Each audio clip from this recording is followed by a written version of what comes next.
रंग बिरंगी चटनियाँ। सोनपुर शहर में सुमन नाम की नई नवेली बहू जब पहली बार ससुराल आई तो उसका स्वागत पूरे परिवार ने बड़े प्यार और धूमधाम से किया। धीरे धीरे सुमन अपने हंसमुख व्यवहार और विनम्रता से अपने ससुराल वालों की दिल जीतने लगी। वो हर काम को पूरी लगन और जिम्मेदारी से करती थी। धीरे धीरे सुमन को रसोई का काम भी अच्छे से संभालना आ गया। ये देखकर उसके सास ससुर आपस में बात कर रहे थे। देखा आपने, हमारी बहू कितनी होशियार है। उसने आते ही पूरे घर को संभाल लिया। होशियार क्यों ना हो, बहू की परख करना और सही बहू मिलना ये दोनों बहुत किस्मत की बात है। अरे वाह माँ पापा, क्या बातें चल रही हैं? कुछ नहीं बेटा, बस यूँ ही। और बताओ, तुम्हारा ऑफिस कैसा चल रहा है? पापा अभी तो सब ठीक है, क्योंकि हमारे नए मैनेजर अशोक मेहता बन गए हैं, इसलिए ऑफिस में थोड़ी शांति रहती है। अच्छा बेटा, पुराना वाला मैनेजर बहुत तेज था क्या?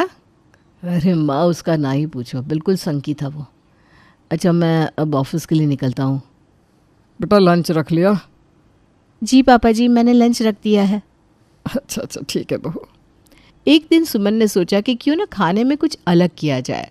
उसको चटनियाँ बनाने का बड़ा शौक था, तो उसने आज एक नई तरह की चटनी बनाने का फैसला किया। सुमन किचन में मसालों को सलीके से जमाते हुए अपनी सास कमला से कहती है, माँ जी, मुझे लगता है कि खाने में थोड़ा नया करने से उसका स्वाद और बढ़ जाता है। क्यों ना हम हर दिन कुछ अलग अलग तरह की चटनियाँ बनाएं। चटनियाँ? वो भी हर दिन? बहू, चटनी तो बस खाने के साथ थोड़ा स्वाद बढ़ाने के लिए होती है, इतनी मेहनत क्यों? माँ जी, मुझे चटनियाँ बनाना बहुत पसंद है। मैं सोचती हूँ कि हर दिन कुछ नया ट्राई करूँ। अरे बहू, अगर चटनी में एक्सपेरिमेंट करोगी तो सारा खाना खराब हो जाएगा। सुमन ने बहुत ही प्यार से अपने ससुर की ना को हाँ में बदल दिया और वो हर दिन नए तरह की चटनी बनाने में लग गई। सुमन के चटनी बनाने के अनोखे शौक ने घर में अलग माहौल बना दिया। हालांकि उसकी सास को उसकी इस नई रेसिपी से परेशानी होने लगी। बहू, ये क्या रंग बिरंगी चटनी बनाती रहती हो? सादा धनिया पुदीना की चटनी से काम नहीं चलता क्या? माँ जी, सोचा थोड़ा नया ट्राई करूँ, शायद सबको पसंद आ जाए। कमला, बहू का नया स्टाइल देखकर लगता है कि हमारे घर में किचन शो शुरू हो गया है। पापा, कम से कम टेस्ट तो कर लीजिए। क्या पता सुमन की चटनी का स्वाद आपके पुराने ज़माने के स्वाद से अच्छा हो। रोहित, ज़्यादा तारीफ मत कर। हमें लगता है ये चटनियाँ खाने के लायक भी नहीं है। माँ जी, चटनी में भी इनोवेशन हो सकता है। बस एक बार खाकर तो देखिए, अगर पसंद नहीं आई तो बंद कर दूंगी। ठीक है बहू, पर अगर तुम्हारी चटनी में वो दम नहीं निकला तो तुम उसके बाद ऐसा कोई एक्सपेरिमेंट नहीं करोगी। पापा, फिर तो सुमन के चटनी प्रेम की क्लास लग जाएगी, लेकिन मेरा दावा है ये चटनी कमाल करेगी। ठीक है बहू, बना लो तुम्हारी चटनी, लेकिन ध्यान रहे चटनी के पीछे खाना ना छूट जाए। बिल्कुल नहीं माँ जी। वैसे आज की चटनी देखकर आप ही कहेंगी, वाह भाई वाह। घर में चटनी को लेकर बातचीत मज़ेदार होती जा रही थी। सुमन अपने रंग बिरंगे चटनी के प्रयोगों में जुट गई, जबकि परिवार वाले उसे बड़े ध्यान से परखने की तैयारी में थे। खाने की टेबल पर सब बैठे बेसब्री से नई चटनी का इंतज़ार कर रहे थे। तभी सुमन सबको चटनी परोसती है। ये क्या अजीब सा स्वाद है सुमन। चटनी का मतलब सादा और सरल होना चाहिए। ये इतने मसाले और रंग किस लिए? बहू, ये चटनी तो खाने से ज़्यादा किसी सजावट की चीज़ लग रही है। माँ जी, मैंने सोचा कि कुछ अलग ट्राई करूँ। मुझे ना ये रंग बिरंगी चटनियाँ नहीं चाहिए। अगर कुछ बनाना है तो सादी धनिया पुदीने की चटनी बनाओ बस। कमला की बात सुनकर सुमन की आंखों में उदासी झलक रही थी, लेकिन वो मन ही मन अपने फैसले पर कायम रहना चाहती है। अब रात में रोहित और सुमन कमरे में बात कर रहे थे। सुमन कमला की बात से अपनी चटनियों को लेकर उदास होती है। रोहित, आपको क्या लगता है मैंने कुछ गलत किया? माँ जी को मेरी चटनियाँ पसंद ही नहीं आ रही। सुमन, तुमने कुछ गलत नहीं किया, तुम्हारा तरीका अलग है, लेकिन मुझे विश्वास है कि एक दिन सबको तुम्हारी काबिलियत का पता चल ही जाएगा। लेकिन जब तक माँ जी खुश नहीं होगी मैं खुद को गलत ही समझती रहूँगी ना। तुम्हें चिंता करने की ज़रूरत नहीं है। तुम्हारी मेहनत और स्वाद एक दिन सबके दिल जीत लेगा। पता नहीं, क्या मुझे चटनी बनाना बंद कर देना चाहिए? अरे नहीं, बिल्कुल भी नहीं। बल्कि अब तो तुमको और भी ध्यान से ये काम करना चाहिए, क्योंकि तुमको खुद को साबित जो करना है। थैंक यू रोहित, आप सच में मुझे बहुत अच्छे से समझते हो। सुमन के चेहरे पर हल्की मुस्कान आ जाती है और अब वो रोज़ एक नए उत्साह के साथ किचन में चटनी पर प्रयोग करती है। वो कभी मूंगफली और अदरक की चटनी, कभी टमाटर और लहसुन की चटनी बनाती। अब मैं अमरूद और अदरक की चटनी ट्राई करूँगी, शायद उसका स्वाद सबको पसंद आए। अगले दिन सुमन ने मन बना लिया कि वो अमरूद और अदरक की एक अनोखी चटनी बनाएगी। वो सुबह जल्दी उठकर चुपचाप किचन में तैयारी करने लगी। जैसे उसने मसाले पीसने शुरू किए तभी कमला वहाँ आ गई। सुमन को चटनी बनाते देखकर कमला का गुस्सा 7वें आसमान पर पहुँच गया। बहू, ये क्या तमाशा चल रहा है? सुबह सुबह रसोई में फिर से ये रंगीन चटनी बनाने का क्या चक्कर है? वो माँ जी, मैंने सोचा था कि आज अमरूद और अदरक की चटनी बनाऊं, शायद वो सबको पसंद आए। पसंद? अरे भाई, ये फैंसी चटनियाँ किसने मांगी तुमसे? ये रसोई है, कोई प्रयोगशाला नहीं। अगर तुमसे सादी चटनी नहीं बनती तो मत बनाओ। माँ जी, मैं बस कुछ अलग करने की कोशिश कर रही थी, मेरा इरादा आपको परेशान करना नहीं था। अरे तो अलग करने की कोशिश अपने मायके में करना, यहाँ परंपराओं के खिलाफ कुछ भी नहीं होगा। सुमन का दिल टूट गया। वो चुपचाप किचन के एक कोने में बैठ गई और उसके आंसू बहने लगे। तभी मोहनलाल वहाँ आया और वो कमला को शांत करने की कोशिश करने लगा। अरे कमला, इतनी नाराज़ क्यों हो रही हो? बहू तो बस कुछ नया करने की कोशिश कर रही है। आपको क्या लगता है मैं गलत हूँ? यह बहू घर के खाने को खिलवाड़ बना रही है। अरे कमला, तुम तो हमेशा कहती थी कि हमारी बहू होशियार है। अब उसकी इस होशियारी को थोड़ा बढ़ावा भी तो दो। मैं सही काम में उसको हमेशा बढ़ावा देती हूँ, लेकिन ये रोज़ रोज़ की नई चटनियों से मेरा मन उब गया है। अब मैं इसमें बहू को बढ़ावा नहीं दे सकती। इतने में रोहित भी ऑफिस जाने से पहले किचन में आ गया। उसने सुमन को रोते हुए देखा तो तुरंत उसे संभालने की कोशिश करने लगा। सुमन, ये क्या हो रहा है? क्यों रो रही हो तुम? रोहित, माँ जी को मेरी चटनियाँ पसंद नहीं आती, शायद मुझे ये सब बंद कर देना चाहिए। माँ, सुमन बस अपनी कला दिखाना चाहती है, क्या इस पे कोई गलत बात है? तुम्हारी पत्नी को घर की जिम्मेदारियां निभानी चाहिए, ना कि ये अनोखी चटनियां बनाने के प्रयोग। माँ, सुमन कुछ गलत नहीं कर रही। चटनियाँ भी तो खाने का हिस्सा है। अगर आप उसे थोड़ा मौका दे तो वो साबित कर सकती है उसका काम सही है। अरे पर अगर ये चटनियाँ खाने लायक ना निकली तो? तो मैं खुद आपकी पसंदीदा धनिया पुदीना की चटनी बना दूंगा। पर एक बार सुमन को अपना हुनर दिखाने का मौका तो दीजिए। रोहित के समझाने पर कमला थोड़ी नरम पड़ जाती है। उसके थोड़ी देर बाद ही मोहनलाल और रोहित की बातों ने उसके गुस्से को शांत कर दिया। वो अब सुमन से जाकर कहती है, ठीक है बहू, लेकिन ध्यान रखना कि तुम्हारी चटनी घर के खाने की इज्जत बनाए रखे। जी माँ जी, मैं वादा करती हूँ ऐसा ही होगा। अरे कमला, अब तो हमारे घर की चटनियाँ पूरे शहर में मशहूर होंगी। सुमन ने राहत की सांस ली और किचन में नई चटनी बनाने के काम में जुट गई। अब उसे अपने सपने पूरे करने का हौसला मिल गया था। अब सुमन शांत होकर अपना किचन का काम करती और उसके बाद वो अमरूद और अदरक की एक खास चटनी बनाकर उसे रोहित के लंच बॉक्स में रख देती है। ये लो, आज ऑफिस में इसे खाना और बताना कैसी लगी। अगर ये चटनी ऑफिस में फेमस हो गई तो मैं तुम्हारी ऑफिस की स्टार बन जाऊंगी। ये सुनकर वो दोनों ज़ोर से हंसते हैं। फिर रोहित ऑफिस चला जाता है।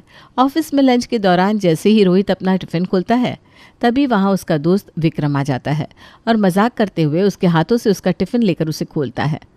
वो उसके लंच बॉक्स की चटनी देखकर चौंक जाता है। यार, ये कैसी चटनी है? ऐसी चटनी तो मैंने पहले कभी नहीं देखी। मेरी वाइफ की स्पेशल क्रिएशन चटनी आई है। वाओ, तब तो ज़रूर खानी पड़ेगी। पता तो चले मेरे भाभी जी के हाथों का जादू क्या है। विक्रम जैसे ही चटनी चखता है वो हैरान रह जाता है, क्योंकि चटनी का टेस्ट इतना अच्छा था कि वो उसके पूरे मुंह में घुल जाता है।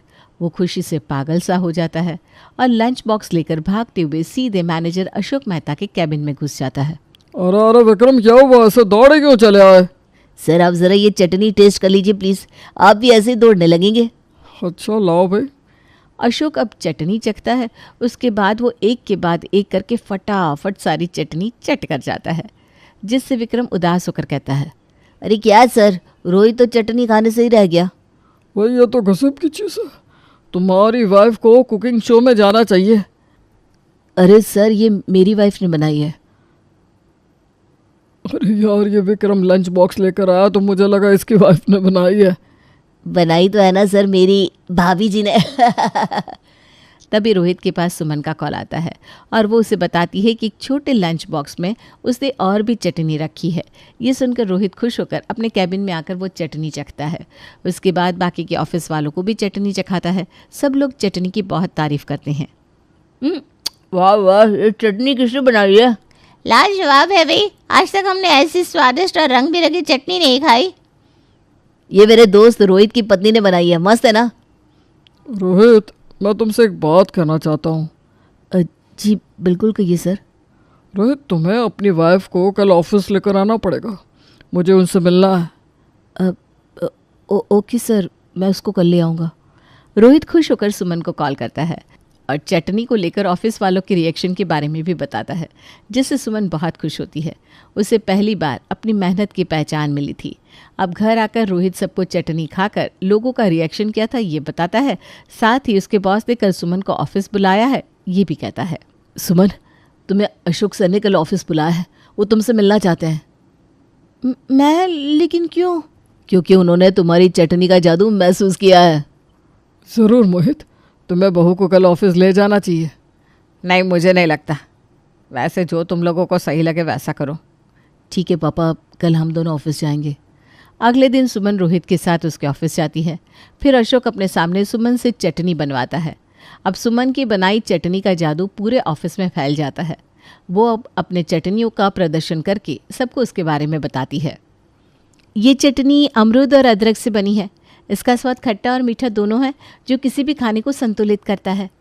ऑफिस के सारे लोग चटनी चखते हैं और सुमन की जमकर तारीफ करते हैं। अशोक मेहता, जो फूड इंडस्ट्री के बड़े खिलाड़ी थे, खुद चटनी की तारीफ किए बिना नहीं रह पाते।